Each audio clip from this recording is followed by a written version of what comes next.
Hello everyone and welcome back to our fourth live stream of the day. So today we're going to be heading over to our panel of experts, including our Managing Director Simon Pollard and Matt and Ollie, our showroom managers.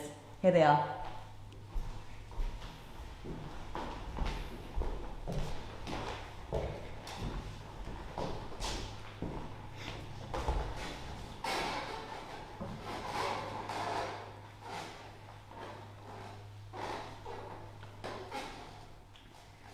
Okay, so we have had some questions come through during our live streams today.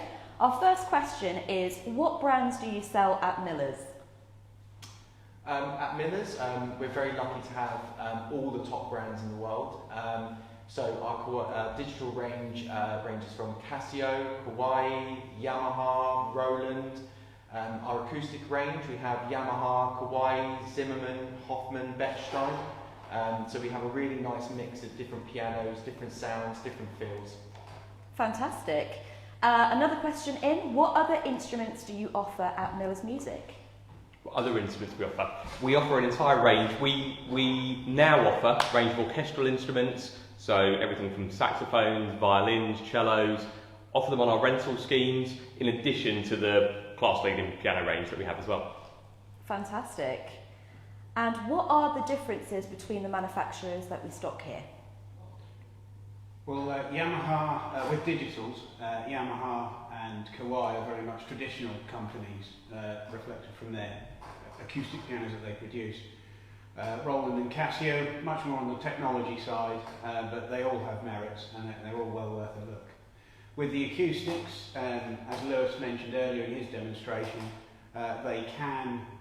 they do all differ greatly in terms of tone and touch, and selecting the right piano is what we're here to help you do.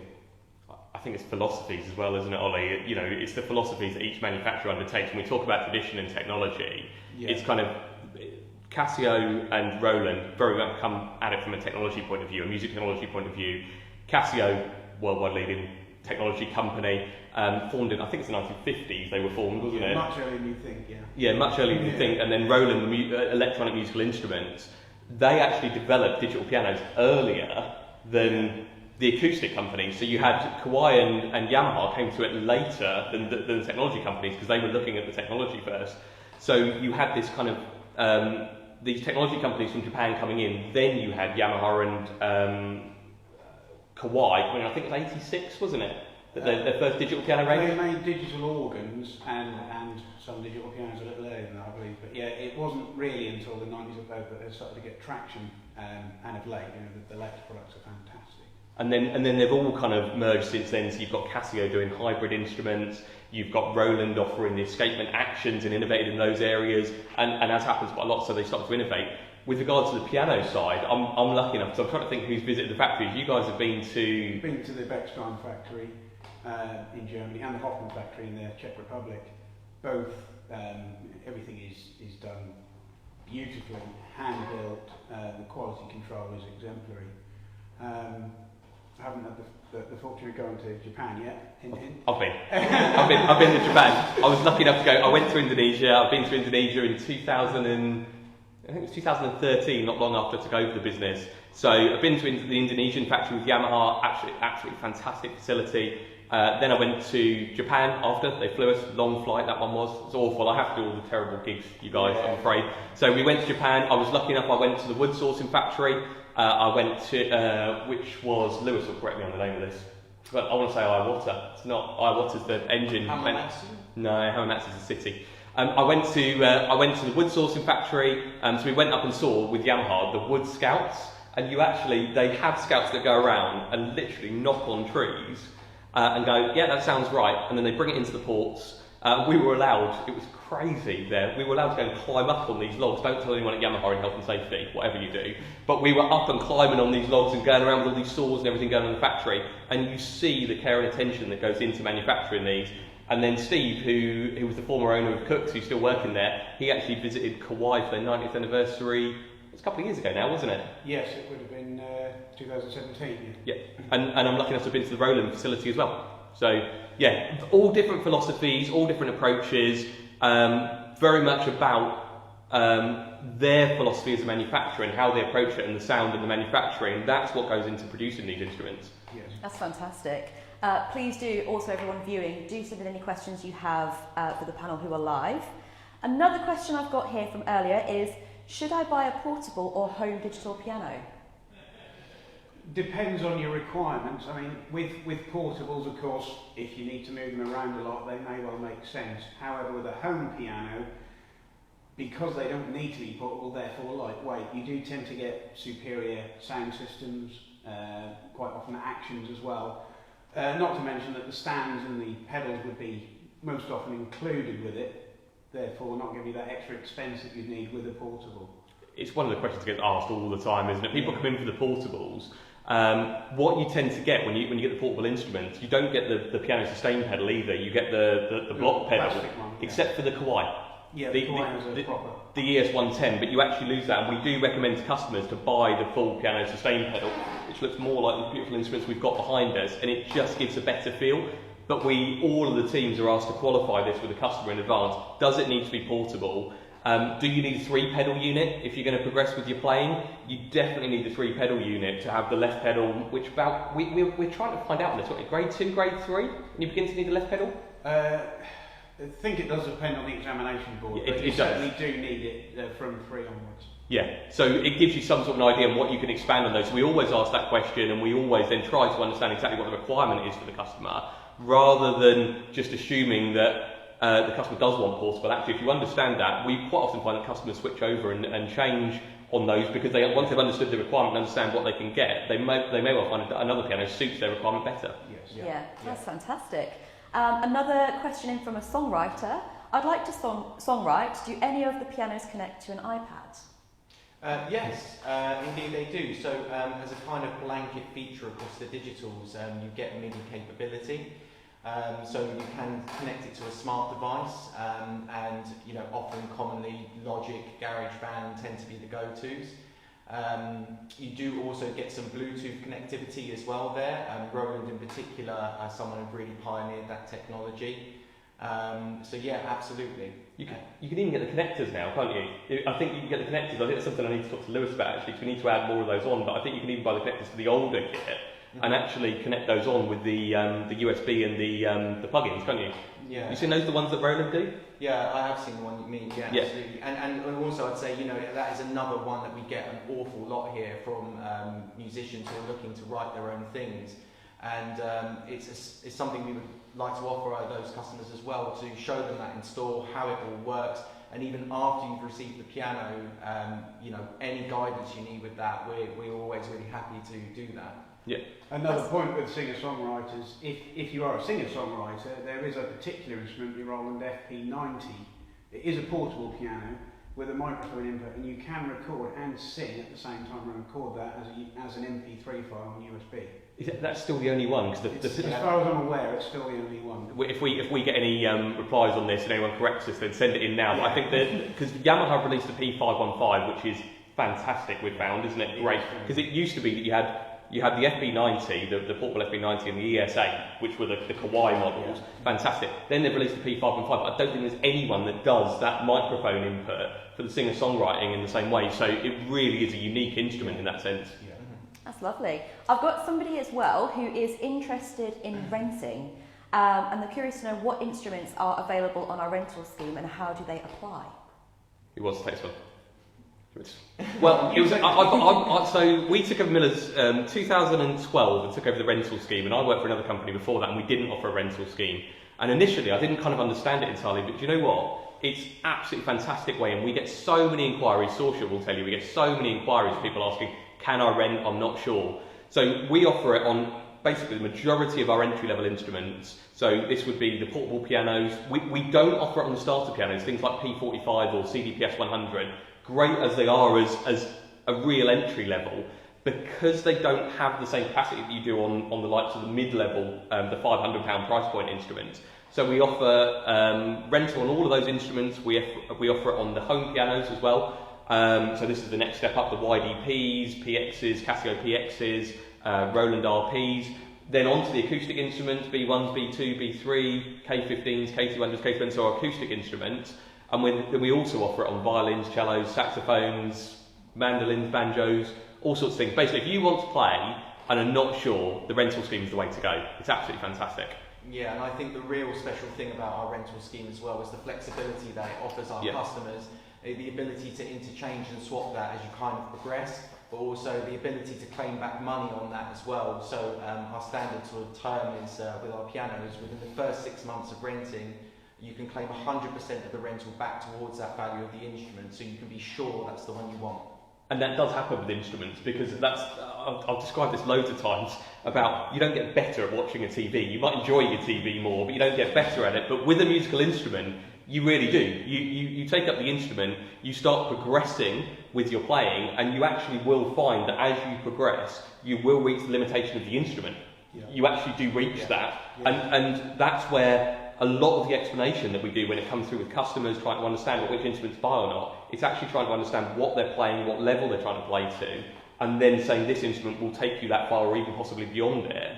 The rental scheme gives you the ability to try that and then potentially upgrade later on as well, doesn't it? Yeah. Well, further to that, with many times over the years, I've heard from customers who have upgraded their instrument for their children, for example, who've said that they've noticed very quickly a big increase in the standard and the expression in their children's playing because they're on a better instrument. So it does give you that extra range as well.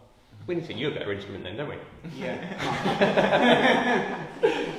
That's amazing, thank you. Another question in, what maintenance is required on an acoustic piano or silent, and do you offer tuning services as separate? Well, that's definitely an Ollie question. Well, with an acoustic piano, they do require tuning, and we do recommend twice a year just to keep it at its best. If you're a concert pianist, it may be that you want it tuned more often, but twice a year is sufficient for most people. Over the years, there are things like regulation which may be required, but you're talking 10, 20 years, I think, between needing to do that for your regular customer. Toning and voicing, so if your piano's a little too bright, our technicians can voice them accordingly, but a piano will always have its inherent characteristics as a baseline. Which is where the manufacturing comes in. You've actually got the philosophy of the choosing your piano. Yeah, the philosophy of the manufacturing. You can do the fine tuning. They can kind of needle. I've seen these in the factories as well, where they actually needle the hammers on the instrument. You can do a little bit of that, but the characteristic of the instrument comes from the manufacturing philosophies, the woods that are selected, how they're cured, how they're constructed. That's how it really comes together. But a good technician can do the work to make an instrument. Even, I mean, some of the instruments, you know, that we've had in Part X's and things, and we've donated them in our schemes and things over the years. It's amazing what a great technician can do in bringing an instrument up to spec. Yeah. But it does. One of the things that I would say, Ollie, and this comes out and quite a lot actually. If you look at hybrid instruments, where customers, and I remember a customer once we had it where a customer was saying, it keeps going out of tune, and when we actually discovered that the customer had put an acoustic piano, it was literally next to a set of French folding doors, and every time they opened the doors, what happened? The instrument, effectively the climate changed and the instrument changed. Well, yeah, you've got all of these strings, you've got all these woods, you've got all this wool, and of course that changes. So actually with an acoustic instrument, it is important that you house it in the right place, that you have it in a room where the temperature is relatively regular, that you position it, you know, in the room, not next to a radiator. We've had that before over the years. You wouldn't store your violin in a fridge, would you? I mean, would you not? No. No, fantastic. No, you wouldn't. No.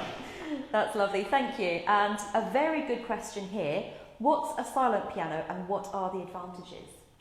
Silent pianos we brought in, I think in 2012 when I took over Miller's, and I remember when I took over Cook's as well, and we brought that into the group and we partnered with it, and it was like we don't sell many silent instruments, and the sales just went up and up and up and up. I think that now it's well over 40% worldwide of instruments, of acoustic instruments, are now silent. So what they are, effectively, you've got an acoustic instrument that if you imagine it as almost like a voice box that's added to the side of the instrument, and there's far more to it than that, because you actually have all the mechanics of adding all the sensors underneath the keys, and depending on what the instrument is, they can also have sensors on the hammers and things like that, but effectively it's a voice box. So you've got the quality and longevity of an acoustic instrument, coupled with the flexibility of a digital instrument. And the sales now, I mean, uprights, I would say probably more so than grands. I would say probably 10-15% of grands maybe. Yeah.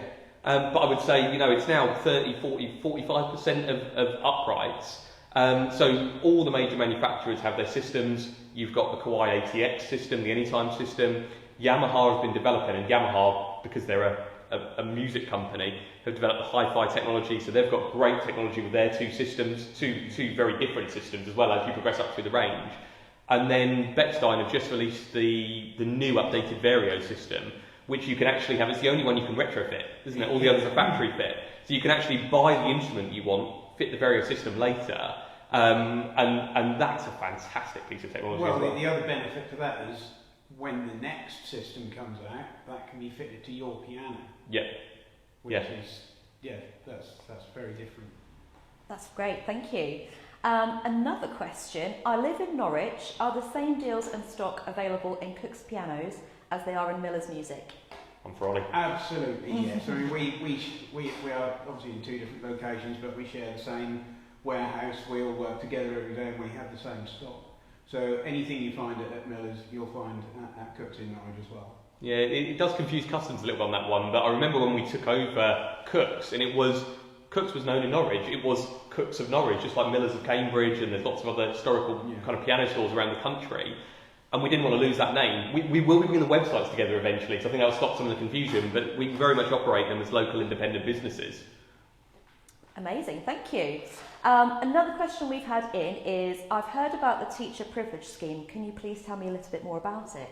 Do you want me to say? Oh, I knew you were. So we always had a teacher privilege scheme that was effectively based on discount on sheet music, and we've had to change and evolve as times have changed and evolved.